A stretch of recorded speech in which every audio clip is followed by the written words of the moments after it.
way past strange. Harry Maine, the Ghost Pirate. This story couldn't be more exciting. Psycho killer pirates, hidden treasure, an angry ghost, and black cats from hell. And the ghost is still believed to exist today. Harry Maine was such a wicked pirate that other pirates looked down on him. Unlike many ghost stories, this man deserved his fate. I've seen his last name spelled with or without an E at the end. Also, his real first name was Henry, but he went by Harry. It all began in the year 1671. Harry Maine arrived in a town called Ipswich, Massachusetts. He had come from a place called the Isles of Shoals near Portsmouth, New Hampshire. With him was his friend, Andrew Diamond. Both of these men had been successful fishermen in New Hampshire. They simply decided to relocate and continue their profession. While Andrew Diamond ended up becoming quite wealthy in Ipswich, Harry Maine struggled mightily. He soon turned to a life of crime. Harry may have stunk at the fish business, pun intended, but he excelled as a criminal. Ultimately, he became too good of a criminal for his own good. It's believed that he may have been up to some criminal mischief before the move to Ipswich. Not a lot is known about Harry Maine's personal life, but he was reported to be an unsavory character. The man was crude. It may be part of the reason why Andrew Diamond was able to succeed at business instead of Harry. Harry was a bit hard to take. He did, however, manage to have a wife and a son by the name of Henry Jr. We know he worked as a pirate, a smuggler, and a mooncusser. What's a mooncusser? No, it's not some guy swearing at the moon. That would be harmless crazy. What Harry did was downright evil crazy. A mooncusser was the worst kind of pirate and respected by no one. Mooncussin'. Mooncussers, also called wreckers, were land-based pirates. On really dark nights, they would start fires or hold lanterns on the beach to decoy ships and purposely cause shipwrecks. The ships would crash on the breakers or sandbars. Another evil trick used to cause shipwrecks was the Judas lantern. A horse was led along the beach, holding a lantern. It imitated the appearance of a ship bobbing in the water. A real ship would get too close to the beach, and wham! What happened when the ships crashed? Harry and his band of cutthroats would kill the survivors of the shipwreck and steal everything that was valuable. People eventually discovered who was behind all this mooncussery. The whole community teamed up and caught Harry Maine and his wreckers. What happened to the other mooncussers is hard to say, but they certainly didn't get it any worse than Harry.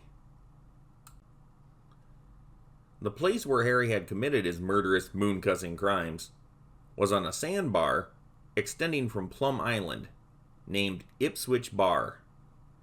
It seemed only fitting that this was where he met his final fate. The end for Harry, the beginning of a legend. It was July 3rd, 1687. Harry was chained to Ipswich Bar and forced to shovel sand until he died. The waters rose, and Harry's yells of evil, twisted rage could be heard for miles around. He cursed God, which apparently was a usual thing for him. Finally, the deed was done, and Harry died screaming, much like the many innocent men he had killed. Depending on where you look, Harry's fate varies. Some sources say he was just staked lying down on Ipswich Bar. Other sources say he was simply hanged. The most persistent story is that he was chained to the bar where he shoveled sand, only for the tide to push it back. It was a losing game, and quite a psychological torment. According to legend, there was a terrible storm that night. Harry Maine was already dead, but people heard his shouting over the wind. It wouldn't be the last time they heard Harry, or saw him. Harry had lived in a house at 32 Water Street. After he met his end, people ransacked his home looking for his stolen loot. This went on for years. His yard would also get dug up. Allegedly, nothing was found.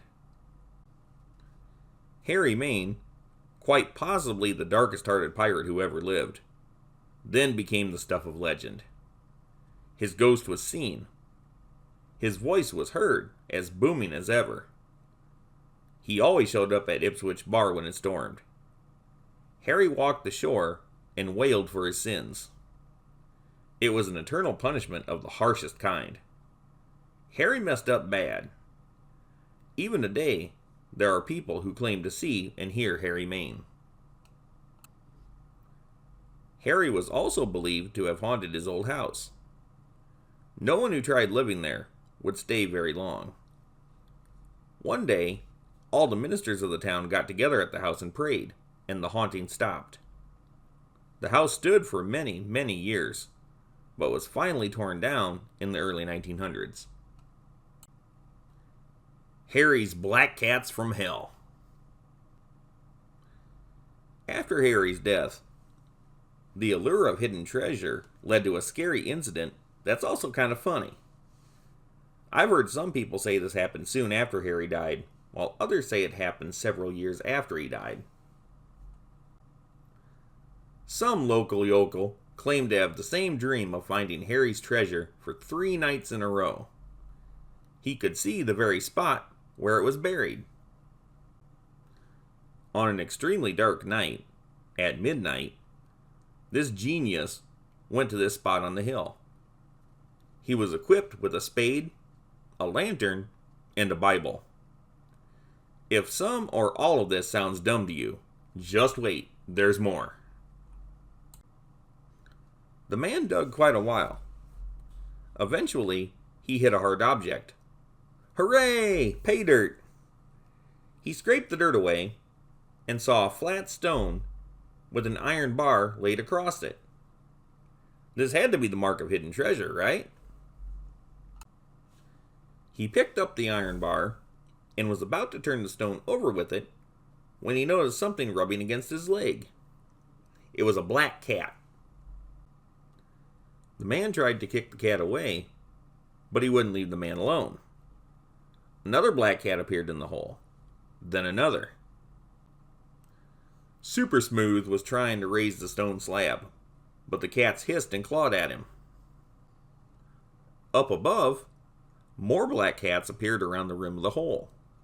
They were all wild-eyed. Even in the dark, their eyes gleamed. All the cats made terrible yowling sounds. Boy, it seemed like digging for treasure in the middle of the night, in the middle of nowhere, with no one knowing where you were at, may have been a bad idea. In addition, the Bible bringer was clearly superstitious, and the alleged ghost of Harry Maine was on the prowl. This guy was just over brimming with real stupid ideas. As the cats got more vicious, the treasure hunter got more nervous. Some say he waved the iron bar at them. Others say he swung a shovel or threw stones at them. He most likely did all of these things. However, it was to no avail. More cats kept coming to claw and bite at him.